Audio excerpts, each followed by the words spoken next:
pick up that ugly black rock, the one you just kicked off the trail. That is not rubble. That is a locked safe, and the combination is 4 field tests you can learn in the next 20 minutes. I am talking about 5 crystals that grow inside volcanic lava. Zeolites, Amethyst, Agate, Olivine, and Obsidian. You will learn the vesicle check, the rattle test, the weight test, and the scratch test with a $12 diamond file. By the end, you will know how to read a volcanic rock the way a locksmith reads a tumbler. In 2007, miners in Agate, Uruguay, cracked open a basalt boulder and found the Empress of Uruguay, a 3-meter amethyst geode weighing 2.5 tons. It sold for $190,000. That find started with the same test you are about to learn, but only if you do not walk past the next dark rock on the ground. Here's the short version of why this works. When lava erupts and cools, trapped gas leaves behind holes called vesicles. Think of it like bubbles frozen in glass. Over millions of years, mineral-rich fluids seep into those holes and build crystals in total darkness.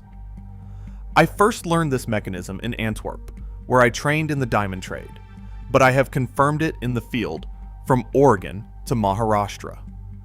The science is straightforward. The skill is knowing which rock to crack and which to leave alone. And that skill comes down to 4 tests, each one costing you less than a cup of coffee.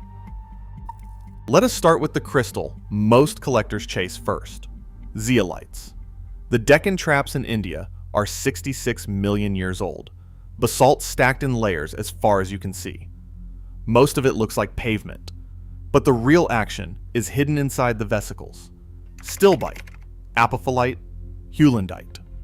Those are not just names for mineral nerds. They are money. In 1974, collector Volker Betts pulled an 8-centimeter stilbite and apophyllite cluster from a quarry near Jalgaon, Maharashtra. That piece is now cataloged in private collections. Today, similar specimens from the Deccan traps sell for $50 to $500, sometimes more if the crystal faces are sharp and undamaged. A cabinet-sized green apophyllite with stilbite from Passion Hill Quarry recently sold for $425 on Fossil Era. But here is the contradiction. The Deccan traps produce some of the finest zeolites on Earth, yet most of the basalt is completely barren. For every crystal pocket, there are 100 empty vesicles. So how do you find the right rock? The vesicle check. Pick up a piece of basalt and look at the surface. You want rock full of holes, not solid and dense. Use a $10 hand lens from any hardware store and examine the cavities closely. If you see pastel bow tie shapes, that is stilbite. Glassy cubes with sharp edges, that is apophyllite. Coffin-shaped tabs with a pearly sheen, heulandite. If the cavities are empty but abundant, the rock still has potential because deeper pockets may be sealed inside. Now combine that with the weight test. Hold 2 rocks of similar size, one in each hand. If one feels noticeably heavier, it likely has mineral-filled cavities. Crystal-filled basalt is denser than hollow vesicular basalt. No tool needed, just your hands and your attention. If you want more locations like this, exact coordinates, field guides, stones most people overlook, subscribe now. I do not recycle lists from other channels. I give you the tools, the tests, and the real odds. Now the one most people miss, amethyst, geodes, and basalt. Everyone associates Brazil and Uruguay with amethyst, but they forget these giants form inside volcanic rock. The Parana Basin's basalt flows are 130 million years old. Gas bubbles in that ancient lava became cathedral-sized cavities. Over time, iron-rich silica solutions seeped in, and amethyst crystals grew, sometimes for millions of years, at temperatures between 15 and 60 degrees Celsius. The iron and natural radiation gave them that violet color. In December 2020, a 13-ton amethyst geode measuring 5 meters by 2.3 meters sold for somewhere between $300,000 and $400,000 after being relocated from Germany back to Uruguay. The outside of that boulder looked like every other gray rock in the quarry. The inside was a purple cave, tall enough to stand in. Here is the field test that matters most for geodes, the rattle test. Pick up a vesicular basalt rock, hold it close to your ear, and shake it gently. Listen for a faint clink or rattle. That sound means loose crystals are moving inside a sealed cavity. Not every geode rattles, but when one does, your odds just jumped. Combine it with the scratch test. Take a $12 diamond file, available online or at any hardware store. Drag it across the exposed crystal surface. Basalt scratches easily at Mohs 5 to 6. Amethyst resists at a solid 7. If the crystal will not scratch, but the surrounding rock does, you have quartz family material. That two-step combination, rattle plus scratch, is how experienced collectors in the Piranha Basin separate treasure from trash before they ever swing a hammer. Access is the problem, though. Most sites in Brazil and Uruguay are commercial mines, family-run and guarded. You will not walk in and collect. But smaller geodes do turn up in riverbeds and old quarries near Artigas and Amethyst do Sul. If you know the right people, or you are willing to pay a fee to dig, you can get your hands dirty. Now, a setback story, because this game is not all wins. In 2018, I was in Maharashtra, India, chasing zeolites with a local guide named Ramesh. We had permission from the quarry owner and a pile of basalt boulders to work through. First rock, I cracked it open. Empty. Second rock, empty. Third one felt heavy. Passed the weight test, but no rattle. I cracked it anyway. Dust and a single broken stilbite fragment, worth nothing. I sat down on that pile of rubble and almost called it a day. Then Ramesh handed me a smaller rock, maybe the size of a grapefruit. I held it to my ear and shook. A faint clink, barely audible over the quarry noise. We cracked it carefully. Inside was a pocket lined with apophyllite cubes, each one transparent, each one perfect. That specimen sold for $350 to a collector in Antwerp. 4 rocks to get 1 winner. That is the real ratio, and anyone who tells you different is selling something. Agate. Most people think of agates as river stones, but the Lake Superior agate formed inside billion-year-old basalt gas pockets during the Mid-Continent Rift, one of the largest volcanic events in North American history. The process is the same as everything else on this list. Vesicles, silica-rich fluids, slow crystallization. But the iron oxides in the Great Lakes region gave these agates their signature red, orange, and yellow banding. In the 1960s, Paul Ward found the largest Lake Superior agate on record, 108 pounds. He sold it for $400. Today, it sits on display at the First National Bank in Moose Lake, Minnesota, and it is worth considerably more than that.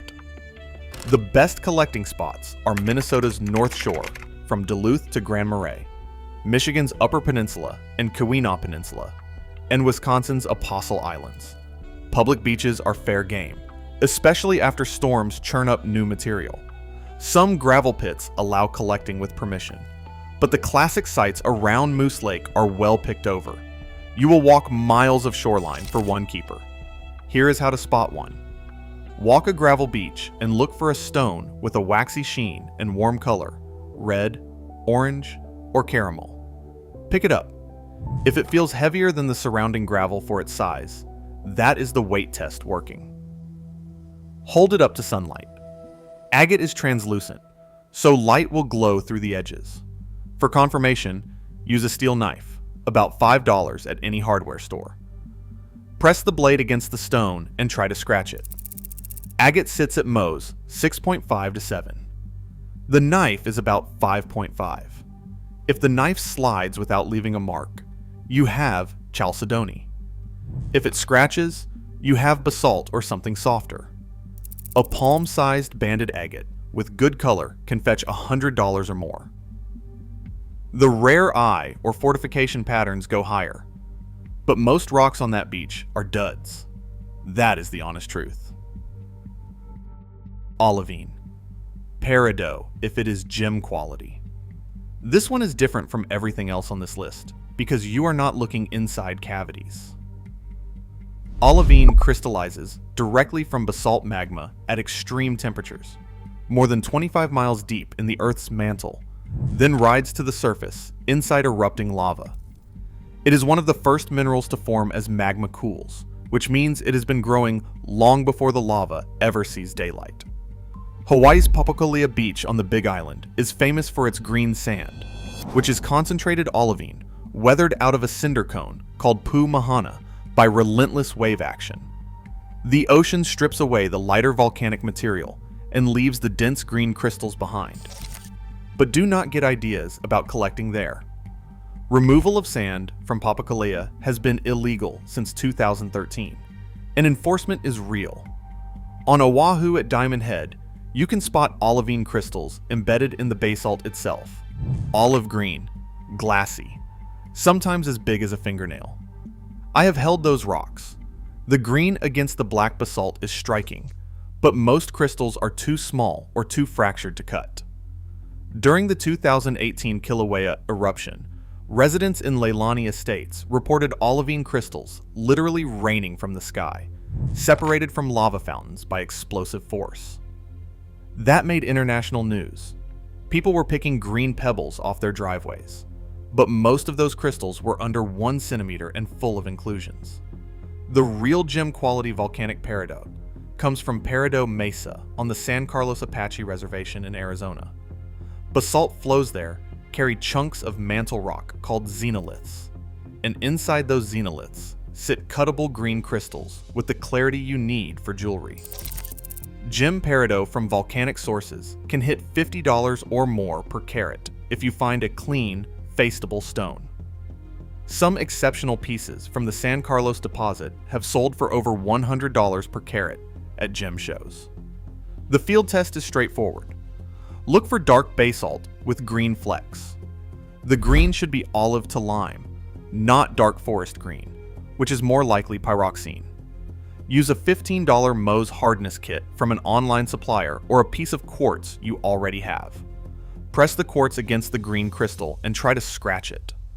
Olivine sits at Mohs 6.5 to 7, basalt at 5 to 6. If the green crystal resists the quartz scratch, you likely have olivine.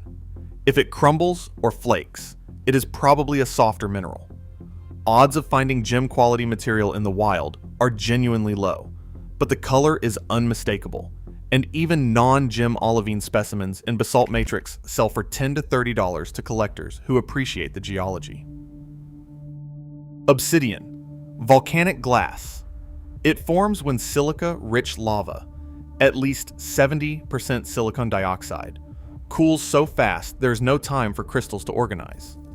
The result is an amorphous solid, not technically a mineral, but a mineraloid, with razor-sharp edges and conchoidal fracture.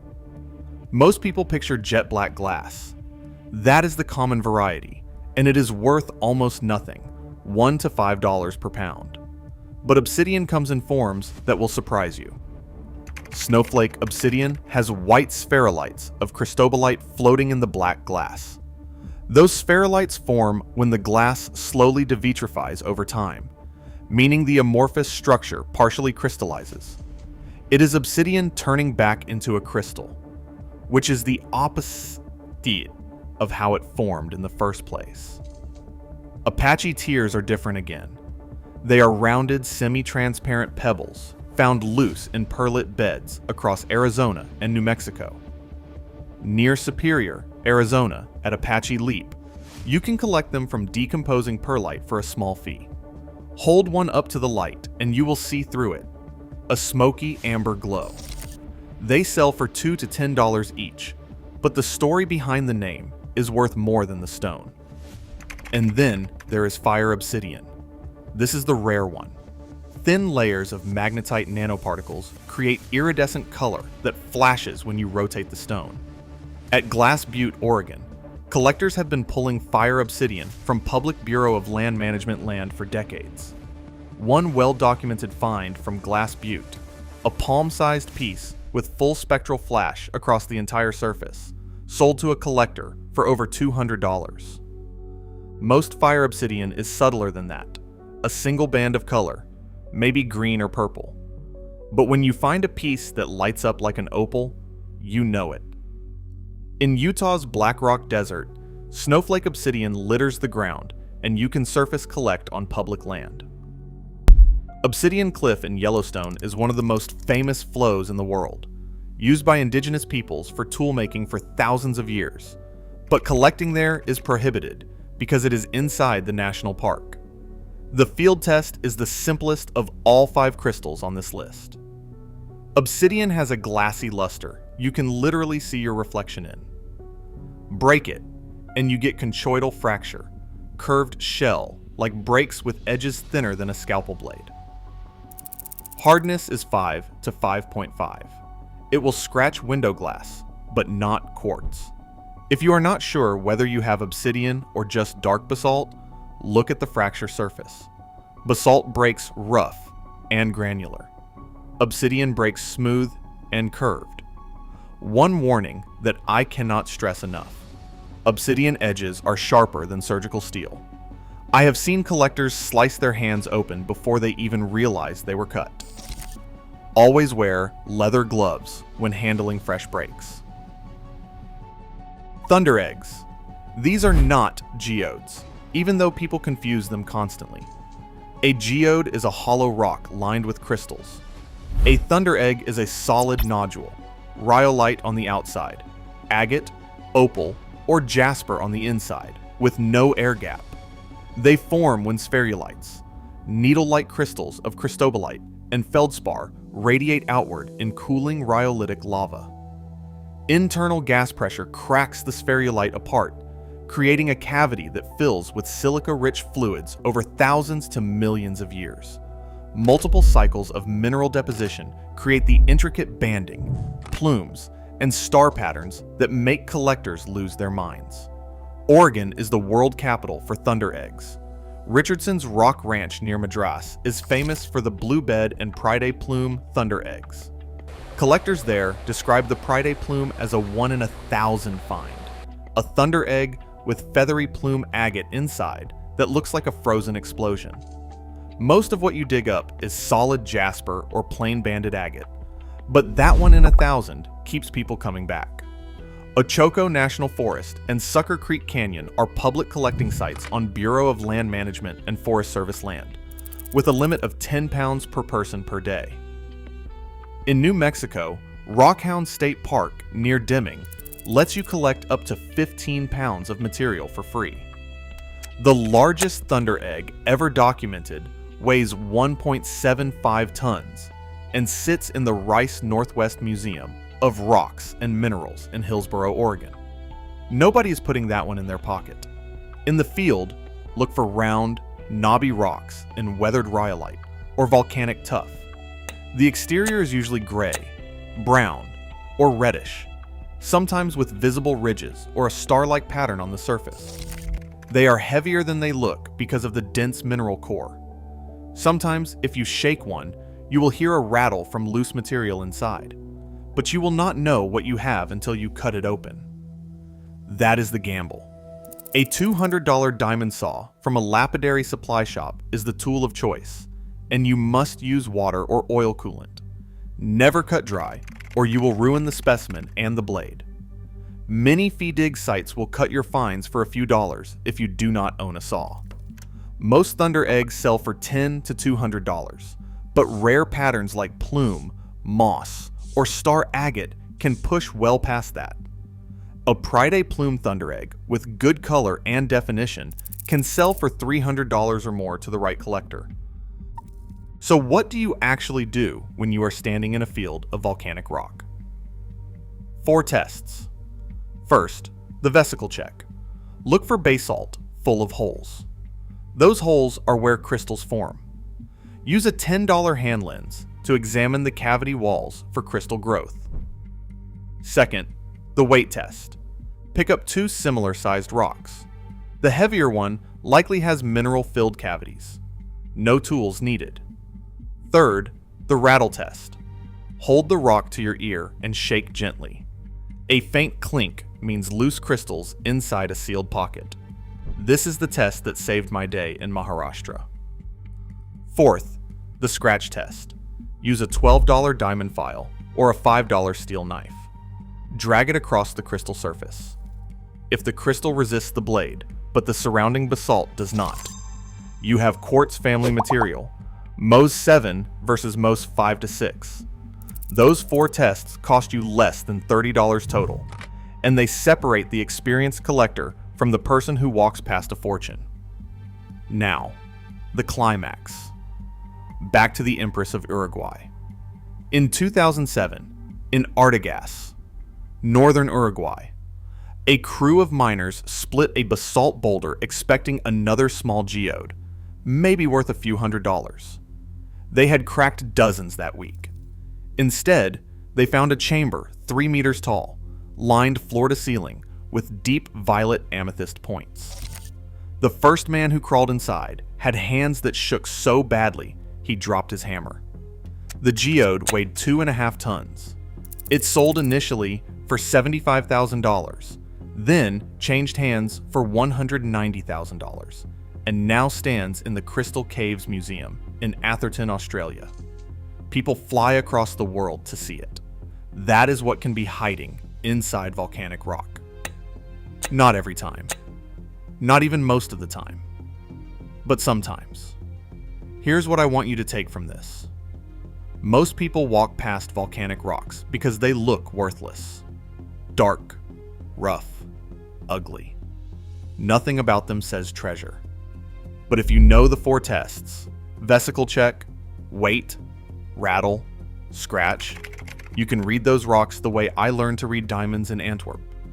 The odds are against you on any single rock, but the payoff is real, and it is sitting in fields, quarries, beaches, and road cuts all over the world.